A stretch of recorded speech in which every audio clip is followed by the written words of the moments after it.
Hi friends, I am Dr. Bhanupriya from Luck 32 Dental Care Devakottai. இன்றைக்கி நாம் எதை பற்றி பார்க்க போகிறோம் அப்படின்னா, நிறைய பேருக்கு ஒரு வயசுக்கு மேலே பல்லு ஆட ஆரம்பிக்கும். அதுவும் முக்கியமாக பார்த்தோன்னா முன் வரிசையில் இருக்கக்கூடிய பற்கள் தான் ஆட ஆரம்பிக்கும். அந்த மாதிரி ஆடக்கூடிய பற்களை ஆடாமல் நிற்க வைக்க முடியுமா அப்படின்னு கேட்டால் கண்டிப்பாக முடியும்.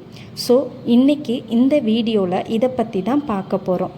இப்போ ஆடுற பல்லை ஆடாமல் நிற்க வைக்க முடியும் அப்படின்னா அந்த பல் எவ்வளோ தூரம் ஆடுதுன்னு நம்ம செக் பண்ணி பார்க்கணும்.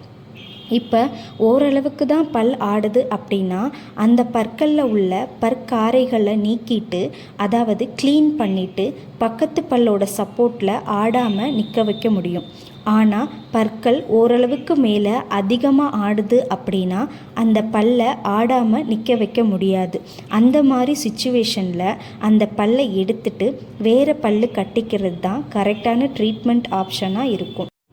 சரி, இப்போ பல் லேசாக தான் ஆடுது அப்படின்னா எப்படி அதை ஆடாமல் நிற்க வைக்கிறதுங்கிறத பற்றி பார்ப்போம். இப்போ மேல் தாடையிலையோ இல்லை கீழ் தாடையிலையோ ஒரு பல்லோ இல்லை 2 பற்களோ ஆடுது அப்படின்னா பக்கத்தில் இருக்கிற ஆடாத பற்களோடு சேர்த்து பற்களோட உள்பகுதியில் ஒரு ஒயர் வச்சு ஃபிக்ஸ் பண்ணிடுவோம்.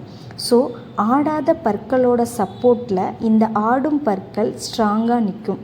இந்த ப்ரொசீஜருக்கு பேர் ஸ்ப்ளிண்டிங்னு சொல்லுவோம். ஸ்ப்ளிண்டிங் பண்ணுறதன் மூலமாக ஆடும் பற்களோட லைஃப்பை நாம் இன்னும் அதிக வருஷத்துக்கு எக்ஸ்டெண்ட் பண்ணுறோம்.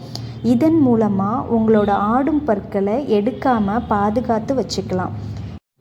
எத்தனை பல்லில் ஸ்ப்ளிண்டிங் பண்ணுறோமோ அதை பொறுத்து தான் இந்த சிகிச்சைக்கான செலவு வரும். ஸோ உங்களில் யாருக்காவது இந்த மாதிரி முன்பற்கள் ஆடுது அப்படின்னா உடனடியாக உங்கள் பல் மருத்துவர்கிட்ட காமிச்சு உங்கள் பற்களை எடுக்காமல் சரி பண்ணிக்கோங்க. இந்த வீடியோ உங்களுக்கு யூஸ்ஃபுல்லாக இருக்கும்னு நம்புகிறேன். தேங்க்யூ ஃபார் வாட்சிங்.